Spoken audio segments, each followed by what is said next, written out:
Welcome to this training on NR Radio Resource Control Protocol, a critical component of 5G new radio networks.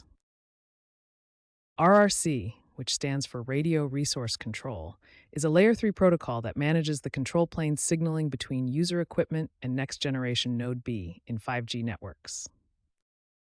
In the 5G protocol stack, RRC is a key control plane protocol that sits above the Packet Data Convergence Protocol, or PDCP layer. It interfaces with the non-access stratum or NAS at the upper layers and manages the radio resources at lower layers. The RRC protocol serves several critical functions in 5G networks. These include establishing, maintaining, and releasing radio connections between the UE and network, broadcasting essential system information, managing mobility through handovers and cell selection, configuring and reporting radio measurements, and setting up quality of service parameters for radio bearers. In 5G NR, the RRC protocol defines three main states for UE operation: RRC IDL, where power consumption is low but there's no active connection; R connected, where full connectivity is established with higher power consumption; and RRC inactive, which provides faster reconnection with reduced signaling compared to the idle state. Understanding the RRC protocol is essential for network engineers and technicians for several reasons. It provides the baseline for effective network troubleshooting, is critical for optimizing overall 5G performance, helps in understanding UE behavior and battery life management, forms the foundation for advanced 5G features, and is essential for managing inter-radio access technology operations. To summarize this introduction, the RRC protocol is a critical Layer 3 protocol in 5G NR that manages the connection between UE and GNB. It handles key functions including connection management, system information broadcasting, mobility management, measurements, and quality of service configuration. The protocol defines three operational states: IDL, connected, and inactive, each with different characteristics. In the next section, we'll explore the detailed architecture of the RRC protocol. The Radio Resource Control Protocol sits at a critical position in the 5G NR protocol architecture. The NR protocol stack consists of multiple layers, with RRC at the top of the control plane. RRC sits at the top of the protocol stack in both the UE and GNB, handling all the control signaling for radio resource management. RRC interfaces with the Packet Data Convergence Protocol layer, through which it sends control messages that need to be transmitted over the air. RRC is a key part of the control plane, where it sits below the non-access stratum and manages all radio resources. Unlike the user plane, which carries application data, the control plane with RRC is dedicated to signaling and managing the radio connection. The RRC protocol facilitates communication between the UE and the GNB over the UU interface. To summarize, the RRC protocol performs several key functions in the NR architecture. The NR Radio Resource Control Protocol defines three main states that govern how a UE interacts with the network. These three states are RRC connected and RRC inactive. UEs transition between these states during normal network operation. Let's look at how a device moves from one state to another. Let's examine the detailed characteristics of each state, including connection status, power consumption, data transfer capabilities, and mobility. In RRC idle, the UE has no active connection with the network, consuming very little power, but data transfer is not possible. RRC connected allows data transfer with an active connection, but it consumes the most power. Mobility is network controlled through handovers. Power consumption is a critical factor when considering RRC states. Let's compare the relative power usage in each state. RRC connected has the highest power consumption as the UE maintains an active connection with full signaling capabilities. RRC inactive reduces power consumption to approximately 30% by storing connection information but suspending data transmission. RRC ideal has the lowest power consumption at roughly 10%, making it ideal for devices that don't need constant connectivity. Let's look at some typical use cases for each RRC state in real-world applications. RRC idle is used when a device is on but inactive, preserving battery life while waiting for incoming calls or messages. RRC connected is necessary for active data transfer, voice calls, video streaming, and other real-time applications. RRC inactive provides a balance for intermittent data transfer, IoT applications, and faster reconnection compared to RRC ideal. To summarize the RRC state transitions, let's review when and why a UE moves between these states. Let's review the key takeaways about NR RRC states. RRC Ideal offers the lowest power consumption with no active connection and uses cell reselection for mobility. RRC Connected provides active data transfer capabilities with network-controlled mobility, but at the highest power cost. RRC Inactive maintains a stored connection context for faster reconnection while keeping power consumption low. State transitions are designed to optimize the balance between power consumption and connection latency. The selection of states depends on network conditions and UE activity patterns. The RRC Inactive state is a key innovation in 5G NR Radio Resource Control Protocol. RRC Inactive combines the advantages of both idle and connected states, providing a balanced intermediate state. Let's compare the three RRC states, idle, inactive, and connected. In terms of UE context, unlike idle state, the inactive state maintains the UE context in the network, similar to connected state. Inactive state offers low power consumption like idle state, which is a significant advantage over connected state. It also has low signaling overhead, avoiding the heavy signaling required when transitioning from ideal to connected. Inactive state enables fast state transitions to connected state, much quicker than from idle state. The RRC Inactive state provides several key benefits to the 5G network. First, it significantly extends battery life by reducing power consumption compared to connected state. Second, it reduces signaling load on the network by avoiding frequent RRC setup procedures. Third, it enables faster state transitions to connected state compared to starting from idle.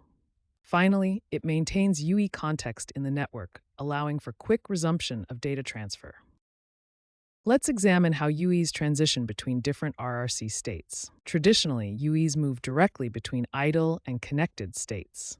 This transition requires significant signaling and time. The inactive state provides an efficient intermediate state. From connected, a UE can be suspended to inactive. From inactive, a UE can quickly resume to connected state much faster than from idle. Or if inactive for too long, it can release to idle. RRC inactive state is particularly beneficial in several key scenarios. First, it's ideal for mobile applications with frequent small data transfers, like messaging apps or background services. Second, IoT devices greatly benefit from inactive state to conserve battery life while maintaining network connectivity. Third, applications requiring low latency connection resumption, such as real-time services, see improved performance. Finally, networks with high user density can reduce signaling congestion by using inactive state for appropriate devices. To summarize what we've learned about the RRC inactive state, it effectively balances power efficiency and connection speed, offering the best of both worlds. It maintains UE context in the network, enabling quick resumption of data transmission. It reduces signaling load on the network, improving overall network efficiency. It's particularly ideal for devices with intermittent data transmission patterns. Signaling radio bearers are logical channels used for the exchange of RRC messages between the UE and the network. NR defines 4 types of signaling radio bearers: SRB0, SRB1, 2, and SRB3. Now let's examine each signaling radio bearer in detail. SRB0 is used for the initial RRC message exchange before security activation. It's available by default in all RRC states and carries messages like RRC setup request, paging, and MIB messages. SRB0 has a fixed configuration using the CCCH logical channel. SRB1 is the main signaling bearer for most RRC messages after security activation. It's established during the RRC setup procedure and carries all RRC messages after security activation, except those on SRB2 or SRB3. SRB1 uses the DCCH logical channel with RLC acknowledged mode and is configured via RRC setup message. SRB2 is an additional signaling bearer used for high-priority RRC messages. It's established during or after RRC reconfiguration and is optional. SRB2 carries high-priority RRC messages and NAS signaling. It uses the DCCH logical channel with RLC acknowledged mode and has higher priority than SRB1. SRB3 is used for secure signaling with a secondary GNB in dual connectivity scenarios. It's established during dual connectivity setup and is optional. SRB3 carries RRC messages between the UE and the secondary GNB. Its configuration is similar to SRB2, but is encrypted using secondary GNB keys. SRBs have different priority levels for message handling. SRB3 and SRB2 have the highest priority, followed by SRB1, with SRB0 having the lowest priority. Different RRC states support different sets of signaling radio bearers. RRC state only supports SRB0. RRC inactive state supports SRB0 and SRB1. An RRC connected state can support all SRBs, including SRB0, SRB1, SRB2, and A3. Here's a summary of the 4 signaling radio bearers in NR. SRB0 is available in all RRC states for initial message exchange. SRB1 is the main signaling bearer established during RRC setup. SRB2 is used for high-priority messages in RRC connected state. And SRB3 is used for dual connectivity with a secondary GNB, also only in RRC connected state. System information, or SI, consists of essential network parameters broadcasted by the GNB to all user equipment in the coverage area. These parameters are critical for UEs to discover, access, and operate correctly within the network.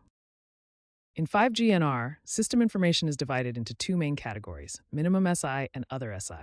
Minimum SI includes the master information block and system information block 1, which are always broadcasted by the network. Other SI include SEP2 through SEN, which are provided either periodically or on demand, depending on network configuration. Let's compare how system information is handled in 5G NR versus LTE. In LTE, SI structure was fixed with all SEBs transmitted periodically. 5G NR introduces a more flexible approach with on-demand SI acquisition. LTE only used broadcast channels for system information, while NR can deliver SI using both broadcast and unicast mechanisms. LTE had fixed SI periodicity, whereas NR implements configurable transmission windows, allowing for more efficient network resource usage. System information messages in 5G NR follow specific scheduling patterns. The master information block has the highest periodicity, transmitted every 10 milliseconds for rapid cell detection. System Information Block 1 is transmitted every 20 milliseconds, providing essential access parameters. Other SI blocks have configurable periodicity, typically ranging from 80 milliseconds to several seconds depending on the information type. NR networks can adjust SI windows based on cell load and UE requirements, optimizing radio resource efficiency. Let's examine how a UE acquires system information in 5G NR. The process begins with cell search and synchronization signal block detection. Next, the UE acquires the master information block carried on the physical broadcast channel. The UE then obtains System Information Block 1 from the physical downlink shared channel. SIB1 contains scheduling information for all other SIBs. If needed, the UE can request specific system information blocks that aren't being periodically broadcasted. Finally, the UE receives the requested other SI either via broadcast or unicast transmission. To summarize what we've learned about system information broadcasting in 5G NR, NR divides system information into 2 categories: minimum SI that's always broadcasted, and other SI that can be delivered on demand. This approach is more flexible than LTE, with configurable transmission windows and multiple delivery mechanisms. UEs follow a structured process to efficiently acquire only the system information needed for network access and operation. Minimum system information consists of 2 critical components: the Master Information Block, MIB, and System Information Block 1, or TH1. These components are essential for user equipment to perform initial access and cell selection procedures. The Master Information Block, or MIB, contains fundamental parameters needed for initial system access. It includes the system frame number, subcarrier spacing configuration, cell bearing information, DMRS position, PDH configuration, and parameters for core set 0 and search space 0. The MIB is broadcast every 80 milliseconds in a fixed location within the physical broadcast channel. Due to its critical nature, the MIB is limited to just 24 bits to ensure robust transmission. System Information Block 1, or SIB1, builds upon the MIB and provides additional essential parameters.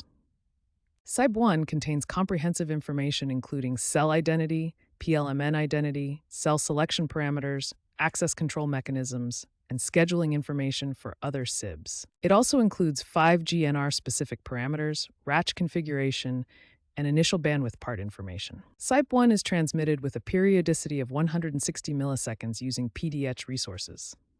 It is scheduled by PDH, and UEs require parameters from the MIB to successfully decode SIB1. Let's examine how a user equipment receives and processes minimum system information. The GNB transmits the master information block every 80 milliseconds. And System Information Block 1 is transmitted every 160 milliseconds. The UE follows a specific process to acquire and utilize this information. First, it synchronizes with the network and receives the MIB. Then, it extracts core set 0 parameters needed for further control channel monitoring. Next, the UE monitors PDCH for SIB1 scheduling information using the parameters from the MIB. Once it receives scheduling information, the UE decodes SIB1 from the PDH. Finally, the UE uses the collected information for cell selection and access procedures. A crucial application of minimum system information is in cell selection procedures. UEs use the S-criteria formula to evaluate potential cells. This formula compares measured cell quality against minimum requirements with a compensation parameter. Key parameters for cell selection are provided in the minimum system information. These include cell bearing status from the MIB and quality thresholds like QArchive-min, QQual-min, and reselection parameters from SIB1. Beyond the minimum system information of MIB and SIB1, NR defines several additional system information blocks that provide supplementary network information. Let's first understand how these additional SIBs differ from the minimum system information we've previously discussed. Let's examine the purpose and contents of the main system information blocks in NR.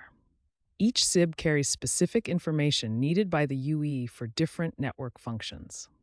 SIB2 carries radio resource configuration information common to all UEs, including details on random access parameters and uplink power control.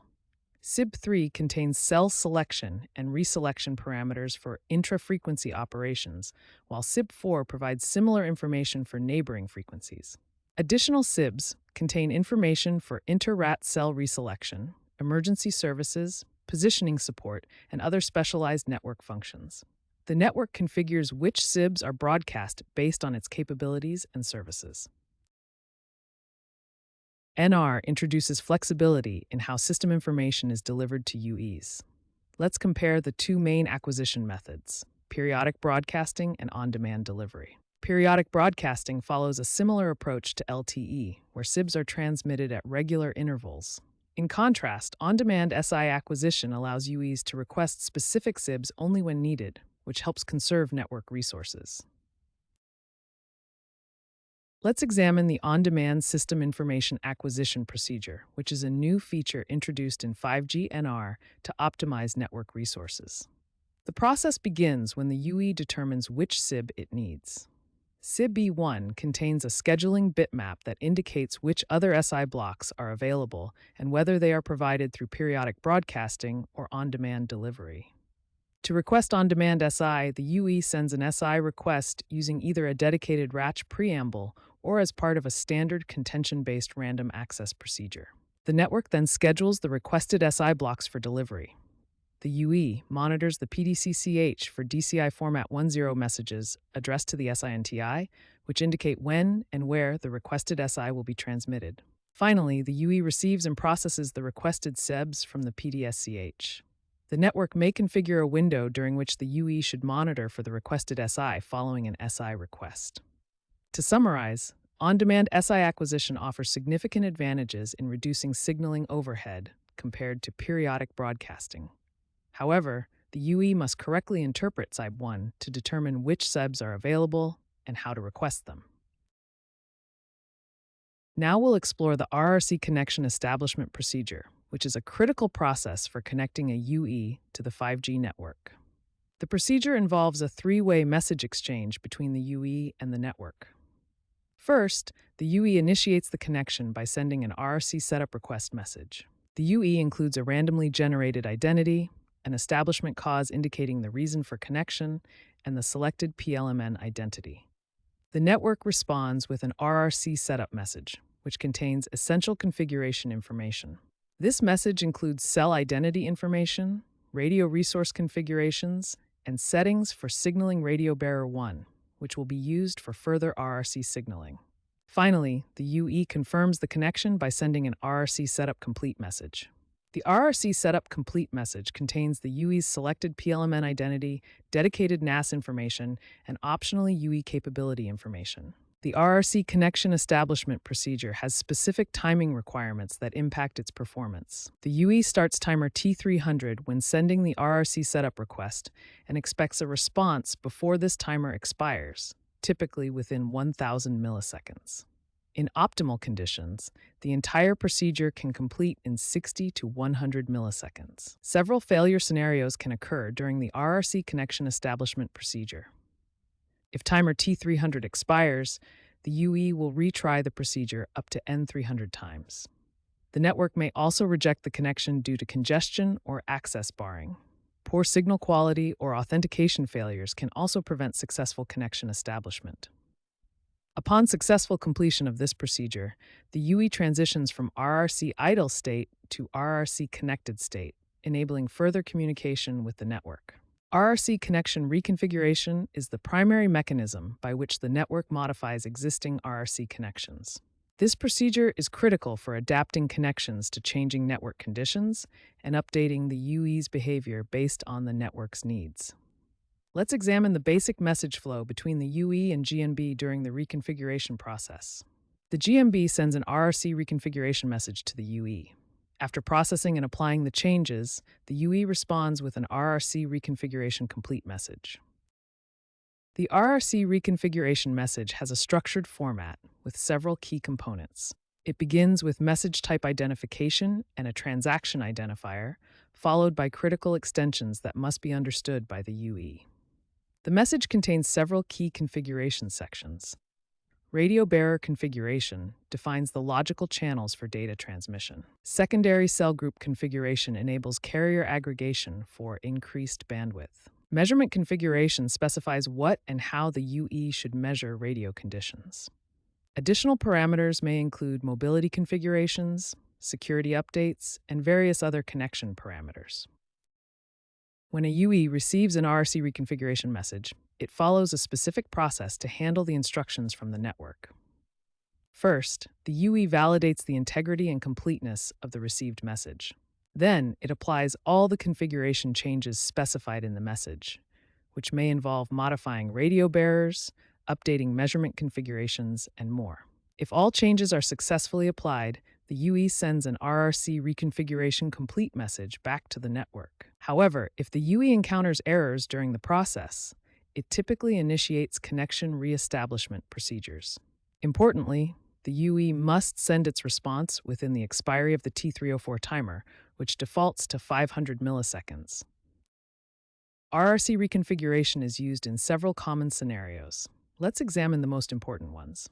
Radio bearer modification allows the network to add, modify, or release data radio bearers based on changing traffic needs and QoS requirements. Measurement configuration updates instruct the UE on what radio conditions to measure and when to report them, essential for mobility decisions.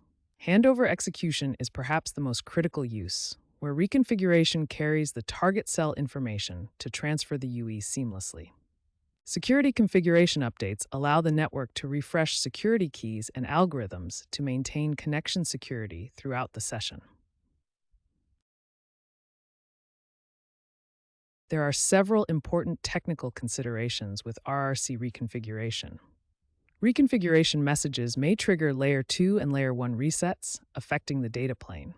NR introduced the concept of conditional reconfigurations, which enable the network to prepare the UE in advance for anticipated events, improving mobility robustness.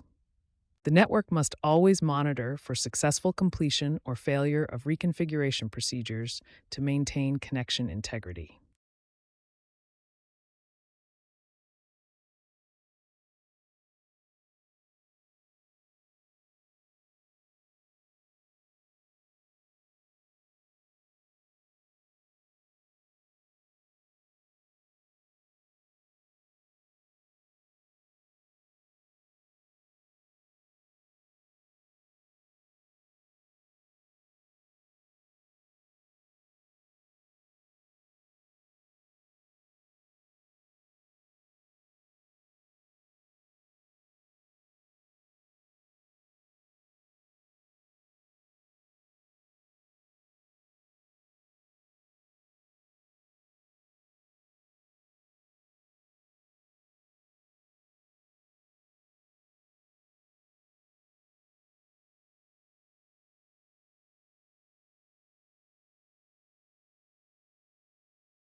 Measurement configuration is essential for mobility decisions and network optimization in 5G networks.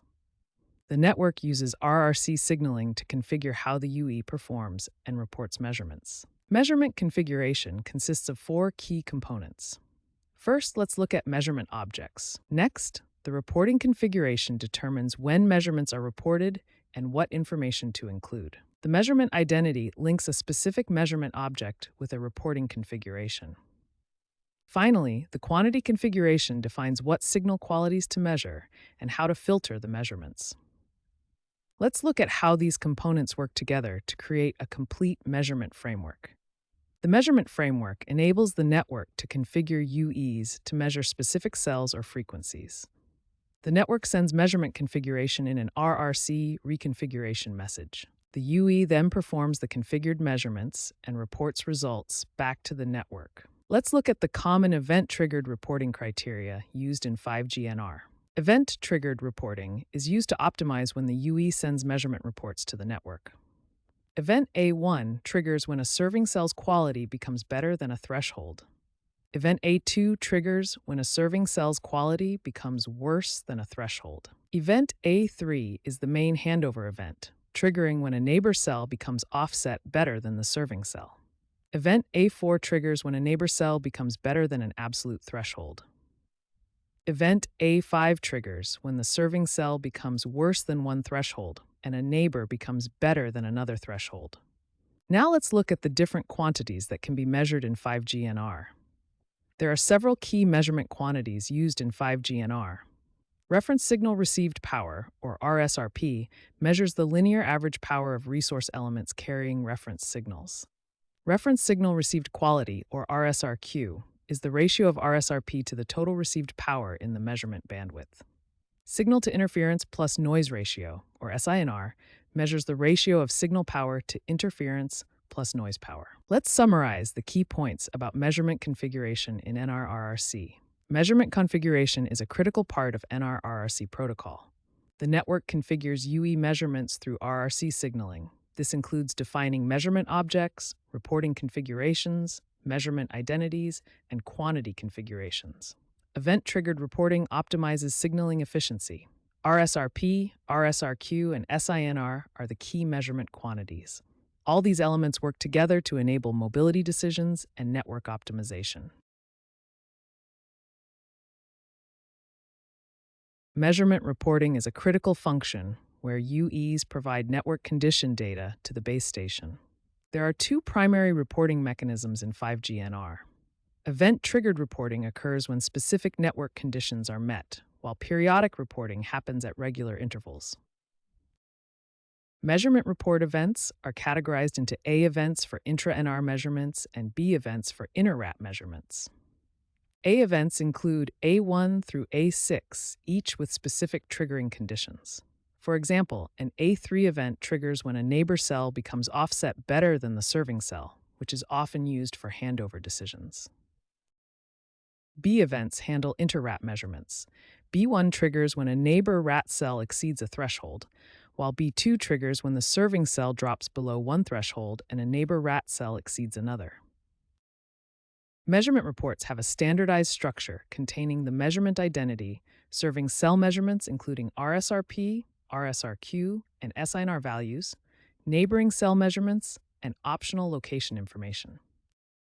Let's examine how measurement reports are used for mobility decisions. In this example, we'll see how an A3 event triggers a handover between cells. A UE is connected to a serving cell with an RSRP of -95 dBm. It detects a target cell with an RSRP of -85 dBm. The A3 event triggers when the target cell's RSRP exceeds the serving cell's RSRP plus an offset, typically 3 dB. This condition is met, so a handover is triggered. This measurement reporting mechanism ensures that UEs maintain optimal connections as they move through the network. Intra-NR handovers are procedures that transfer a UE connection from a source to target NR cell. Let's examine the complete handover procedure, from initial measurements to final completion. A typical intra-NR handover involves three main entities: the UE, source GNB, and target GNB. The handover begins when the UE sends measurement reports to the source GNB based on configured thresholds. If the source GNB decides a handover is necessary, it sends a handover request to the target GNB. The target GNB acknowledges the request after reserving resources for the incoming UE. The source GNB sends an RRC reconfiguration message with mobility control information to the UE, instructing it to connect to the target cell. The UE then detaches from the source cell and synchronizes with the target cell. The UE performs random access with the target cell to establish uplink synchronization. Finally, the UE sends an RRC reconfiguration complete message to confirm the handover completion. The RRC reconfiguration message with mobility control information is crucial for handover execution. It contains essential parameters that the UE needs to connect to the target cell, including target cell configuration, UE identity, timers, and frequency information. Handover procedures have strict timing requirements defined by the T304 timer. After receiving the handover command, the UE must synchronize with the target cell, perform random access, and complete the handover before T304 expires. The T304 timer can be set to various values ranging from 50 milliseconds to 1 second, depending on the network configuration. If the timer expires before completion, a handover failure occurs. Maintaining user data continuity during handover is critical for a seamless user experience. To prevent data loss, the network forwards undelivered data packets from the source to the target GNB using the PDCP protocol. Several mechanisms ensure data continuity, including PDCP data forwarding, in-sequence delivery, and sequence number tracking to avoid duplication or loss. Inter-rat mobility refers to handovers between new radio 5G and eUtra 4G networks. This is critical during 5G deployment, where coverage may be limited and users need to move between network types. The procedure involves different radio resource control signaling across technologies and has specific procedures for each direction. Inter-rat mobility operates in two directions, from 5G NR to eUtra and from eUtra back to NR. Each direction has unique RRC signaling requirements and involves specific steps to maintain session continuity when moving between different radio technologies. Let's examine handover from NR to eUtra. This begins with the source GNB configuring the UE to measure eUtra cells. The UE then reports measurements of detected eUtra cells back to the GNB. Based on these measurements, the GNB makes a handover decision and sends a handover request to the target ENB. The GNB then sends an RRC reconfiguration message with mobility control information to instruct the UE to connect to the target eUtra cell. Finally, the UE synchronizes with the target ENB and completes the handover to the eUtra network. Now let's examine handover from eUtra to NR. The procedure begins with the source ENB configuring the UE to measure NR cells. The UE then reports measurements of detected NR cells back to the ENB. Based on these measurements, the ENB makes a handover decision and sends a handover request to the target GNB. The ENB then sends an RRC connection reconfiguration message with NR-specific parameters to instruct the UE to connect to the target NR cell. Finally, the UE synchronizes with the target GNB and completes the handover to the NR network. Inter-RAP measurement configuration requires special consideration due to the differences between NR and E-UTRA. Let's examine key differences in measurement parameters between the two technologies. NR operates in frequency bands from 450 MHz to 6 GHz in frequency range 1, while E-UTRA typically uses bands from 700 MHz to 2.6 GHz. NR supports much wider bandwidths from 5 to 100 MHz compared to E-UTRA's 1.4 to 20 MHz. They also use different reference signals for measurements. NR uses synchronization signal blocks and CSI reference signals, while E-UTRA uses cell-specific reference signals and primary-secondary synchronization signals. Inter-RAT handovers face several key challenges due to the fundamental differences between NR and E-UTRA technologies. One major challenge is maintaining service continuity and quality of service when moving between radio technologies with different capabilities. Another challenge involves measurement gaps. The UE needs to temporarily pause communication to measure frequencies of the other radio access technology, which can impact performance. Finally, protocol conversion is required to translate security contexts and bearer configurations between the different radio access technologies. Let's summarize the key points about inter-RAP mobility between NR and E-UTRA.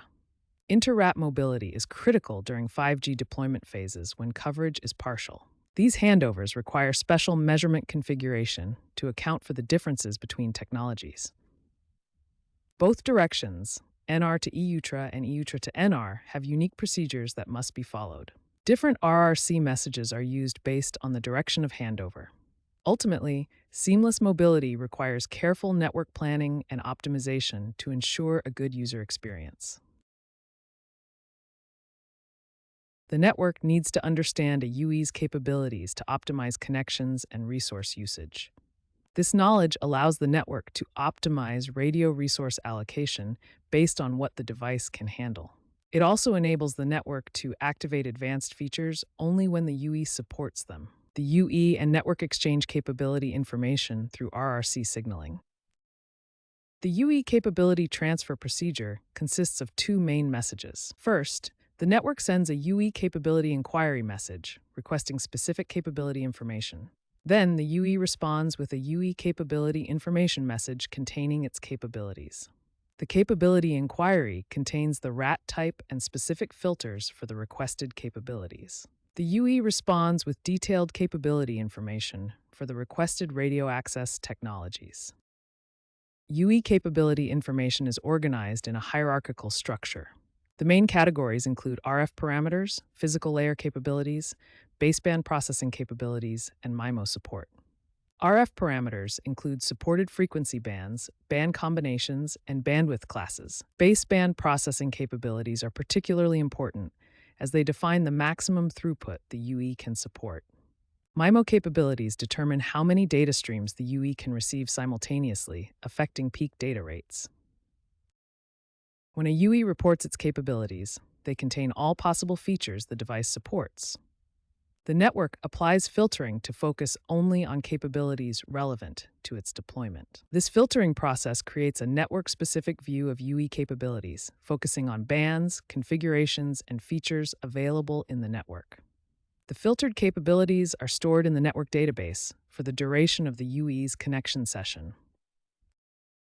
UE capability information directly impacts network decisions about how to configure radio resources. Without detailed capability information, the network might configure basic single-carrier transmission with limited bandwidth. With capability information, the network can enable carrier aggregation for UEs that support it, significantly increasing throughput. Similarly, MIMO configuration depends on UE capabilities. The network can configure advanced MIMO only for capable devices. To summarize, UE capabilities determine which features can be enabled, allowing the network to optimize resources while ensuring compatibility. RRC messages follow a structured format with specific elements to ensure proper communication between the UE and the network. RRC messages are defined and encoded using Abstract Syntax Notation 1, or ASN.1. This standardized notation describes data structures in a protocol-independent way. The ASN.1 definitions are then encoded using Packed Encoding Rules, or PER, for efficient over-the-air transmission. Across different RRC messages, there are common information elements that appear frequently. These elements serve as the building blocks for various RRC procedures. RRC protocol includes built-in extension mechanisms to ensure forward and backward compatibility as the 5G standard evolves. These mechanisms allow newer network equipment to communicate with older UEs and vice versa without breaking functionality. Let's look at examples of key RRC messages and their critical information elements. These messages form the foundation of the communication between the UE and the network. Each message contains specific information elements tailored to its purpose. The structure and content of these messages are strictly defined in the 3GPP specifications, particularly TS 38.331. Both the UE and the network must process these messages according to the standard to ensure proper functionality of the 5G system. RRC protocol timers and constants are critical components that ensure reliable operation of the Radio Resource Control Protocol in 5G networks. Let's examine the key RRC timers that govern various protocol procedures. The most critical timers include T300, T301, T310, and T311. Let's examine each timer's purpose, default value, and what happens when they expire. T300 monitors the RRC connection establishment procedure. It starts when the UE sends an RRC connection request and typically has a default value of 1,000 milliseconds. If T300 expires without a response, the UE will retry or declare an RRC connection failure. T301 is used during RRC connection reestablishment. This timer also defaults to 1,000 milliseconds. If the network doesn't respond in time, the UE will transition to RRC ideal state. T310 is crucial for radio link failure detection. It starts when the UE detects physical layer problems. After 1,000 milliseconds without recovery, the UE starts T311 and attempts RRC connection reestablishment. Finally, T311 defines the period during which the UE attempts RRC connection reestablishment after a radio link failure. If this timer expires, the UE returns to RRC ID state. In addition to timers, RRC protocol constants play a vital role in ensuring consistent operation. These constants govern retry behaviors and operational parameters, ensuring predictable protocol behavior across different implementations. Unlike some parameters, these constants are typically not configurable at runtime. Let's examine some key RRC protocol constants. N310 defines the number of out-of-sync indications required before starting the T310 timer. This constant typically ranges from 1 to 20. Conversely, N311 defines the number of in-sync indications needed to stop the T310 timer and prevent a radio link failure. N300 specifies the maximum number of RRC connection request retransmissions allowed, ranging from 1 to 16. Similarly, N301 defines the maximum number of RRC connection reestablishment request retransmissions permitted. Let's conclude with some best practices for RRC timers and constants. Monitoring timer expirations can help identify network issues. Custom timer values should be carefully considered as they affect UE battery life and service quality. For optimal performance, maintain consistent timer values across the network to reduce anomalies and unexpected behavior. Section 23, RRC connection reestablishment. When a radio link failure occurs, the UE needs to re-establish its connection with the network to resume services. The user equipment detects radio link failure through several mechanisms. These include consecutive out-of-sync indications from lower layers, random access problems indicated by the medium access control layer, or when the radio link control reaches its maximum retransmission limit. After detecting a radio link failure, the UE initiates a cell selection process. It measures cells using stored frequency information, selects a suitable cell based on quality criteria, and prioritizes cells that support reestablishment. The reestablishment procedure involves a specific message exchange. First, the UE sends an RRC reestablishment request message to the network. The network responds with an RRC reestablishment message containing necessary parameters. Finally, the UE confirms with an RRC reestablishment complete message. Successful reestablishment requires several conditions. The UE must select a suitable cell before the T3111 timer expires. The target cell must have the UE context from the source cell, and the UE must have a valid security context and configuration. If reestablishment fails, fallback procedures are triggered. If timer T311 expires, the UE enters idle state. If reestablishment is rejected, the UE also moves to RS idle. The UE indicates to upper layers that reestablishment failed and may initiate a new connection establishment procedure. Radio resource control signaling analysis is a crucial skill for identifying and resolving network issues. Network engineers commonly encounter several types of RRC signaling problems. These include connection establishment failures, handover issues, measurement configuration errors, security setup problems, and issues with paging or system information. When analyzing RRC traces, follow a systematic approach. First, identify key RRC messages. Next, verify that the message sequence follows expected protocol flow. Then examine specific information elements within messages for errors. Check for any timer expirations, and finally, correlate RRC issues with user-reported problems.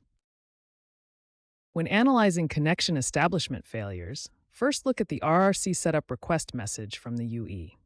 A common problem is a missing or delayed RRC setup response from the network, often due to resource limitations or access control restrictions. Here are some tips for effective RRC trace analysis. First, filter your traces to isolate only RRC protocol messages. Track UE transitions through different RRC states. Pay special attention to error causes and failure codes. Verify that UE configurations match network capabilities. And finally, always compare problematic traces against successful ones to identify anomalies. Handover failures are another common issue. When analyzing these problems, look for measurement configuration errors, missing or incorrect neighbor data, and radio condition mismatches between reported measurements and actual conditions. Successfully troubleshooting RRC issues requires understanding how they impact user experience. Connection failures prevent users from accessing services. Frequent state transitions cause battery drain and increased latency. Handover failures result in call drops, while measurement errors lead to poor coverage and throughput problems. Finally, here are some best practices for effective RRC troubleshooting. Maintain a library of known good traces as reference. Validate configurations before deployment. Where possible, automate common trace analysis tasks.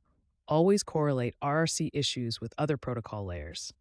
And document patterns of failure to build team knowledge. To summarize, effective RRC troubleshooting requires a systematic approach to trace analysis. Understanding the expected protocol sequence helps identify issues. Always correlate RRC problems with user experience. Successful troubleshooting comes from combining deep protocol knowledge with systematic problem-solving techniques.